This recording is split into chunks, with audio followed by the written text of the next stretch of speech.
আসসালামু আলাইকুম ভিউয়ার্স, কেমন আছেন? আশা করি সবাই ভালো আছেন। আজকে আমি আপনাদের মাঝে একটি ভিডিও নিয়ে আসলাম। ভিডিওটি হচ্ছে দিক নির্ণয়, মানে কোন দিকের কি নাম, এটা আপনাদের বোঝানোর জন্য আমি এই ভিডিওটা করলাম।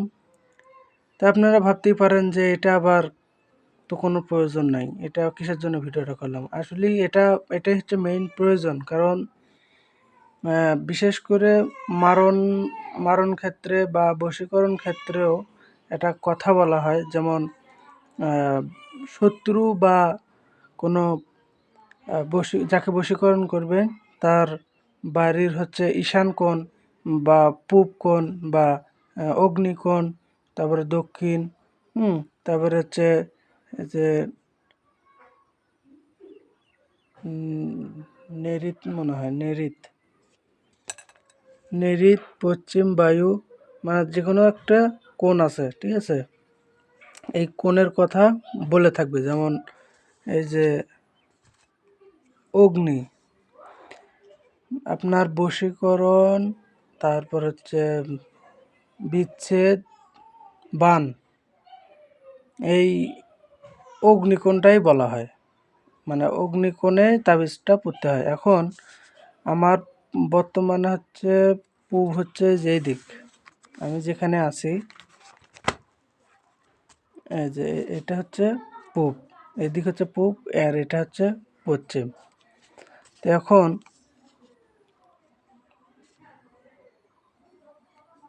এটা হচ্ছে আপনার হচ্ছে বাড়ির ভিটে, শত্রুর দরজা মনে করেন এটা, অথবা এইটা, অথবা এইটা বা এটা। এখন আপনি রাস্তায় বা গেটে বা আগ্নে, এটা হচ্ছে শত্রুর বাড়ি। এখন কোথায় পুঁতবেন? এখন রাস্তায় তো এখন বলা হয়েছে যে দরজায় পুঁততে, হ্যাঁ দরজায় পুঁততে পারেন, কোনো সমস্যা নেই, দরজার পোতার কথাও বলা থাকে। এবং উঠানে তাবিজ অবশ্যই যেগুলো নিয়ম আছে, মানে যে নিয়ম আছে ওই নিয়মে আপনাদেরকে কাজ করতে হবে। এখন বশীকরণ হোক, বান হোক, বিচ্ছেদ হোক, এগুলো মানে কথা বললে আপনারা ওইভাবেই কাজ করার চেষ্টা করবেন, নিয়মের বাইরে গেলে কাজ হবে না। এখন এই যে অগ্নিকোণ আপনারা একটু ইউটিউবে সার্চ দিয়ে এই কোণটা আপনারা একটু ছবি তুলে নেবেন, বা ক্রমে ছবি তুললেই কোনো সমস্যা নেই। এখন আসেন পূব দিকে, এই যে এটা পূব, এই যে এটা হচ্ছে পূর্ব। এখন এখন অগ্নিকোণ কোথায়? এই যে এটা হচ্ছে অগ্নিকোণ। এখন আপনারা এখন মানুষের অন্য অন্য জায়গায় কিন্তু পূব দক্ষিণ হয়ে থাকে, তাই আপনারা এই ম্যাপ দেখে কাজ করবেন যে এখানে যদি পূব হয়, তাহলে পূবের বাম পাশে অগ্নিকোণ। এখন উঠানে যাবেন, এখন শত্রুর মানে বাড়িটার দরজার মুখ যদি হয় পশ্চিম দিকে বা উত্তর দিকে, কোনো সমস্যা নেই, আপনারা এই জায়গায় তাবিজটা পুঁতবেন। কথাটা বুঝতে যেতে পারছি? এখন ঘরের পিছনেও যদি হয়, এটা হচ্ছে ঘর, এখানে হলো বারান্দা, এটা আঙিনা, এটা ঘরের পিছন, তাহলে আপনি এই জায়গায় গাড়বেন, কারণ এটাই হচ্ছে অগ্নিকোণ। এখন দেখা গেছে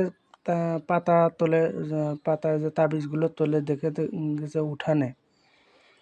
তো এখন ফকিররা কিন্তু, মানুষ তো এত কিছু বুঝবে না যে অগ্নিকোণ কোথায় বা পূব দক্ষিণ এগুলো কোন কোন কানে পোতা লাগবে, ওরা কিন্তু জানে না।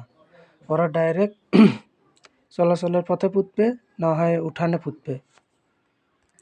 তো ভিউয়ার্স, অগ্নিকোণ যদি ঘরের পিছনেও থাকে বা উঠানে, আপনারা পূবের বাম পাশে অগ্নিকোণ আপনারা ওই এখানে মানে ইয়া করবেন, একটা মাঝ বরাবর সাইড করে আইডিয়া করে বাম দিকে আপনারা গাড়ি দেবেন। বিশেষ করে এটা জানা প্রয়োজন, কারণ অগ্নিকোণের তাবিজ যদি আপনি এখন পশ্চিমে দেন তাহলে কিন্তু কাজ হবে না, যদি পূব দিকেই যদি দেন এই দিক, তাও কাজ হবে না। ওই অগ্নিকোণে আপনাকে গাঁথতে হবে। তা আশা করি বুঝতে পারছেন। তো এখানে একটু ভালোভাবে একটু বোঝেন, পশ্চিম, পূর্ব, ঈশান, উত্তর আপনারা একটু নিয়ন্ত্রণ, মানে একটা খাতা কলম নিয়ে আপনারা আর্ট করে আপনারা লিখলেই বুঝতে পারবেন যে তাবিজগুলো কোথায়। এখন তাবিজে যেটা বলা আছে আপনারা ওই এটা দেখে দেখে আপনারা পড়তে পারবেন, কোনো সমস্যা নেই। তা আশা করি সবাই বুঝতে পারছেন। আর না বুঝলে আমাকে কমেন্ট করবেন, ইনশাআল্লাহ কমেন্টে জানিয়ে দেবো। তো সবাই ভালো থাকেন, সুস্থ থাকেন, আল্লাহ হাফেজ, আসসালামু আলাইকুম।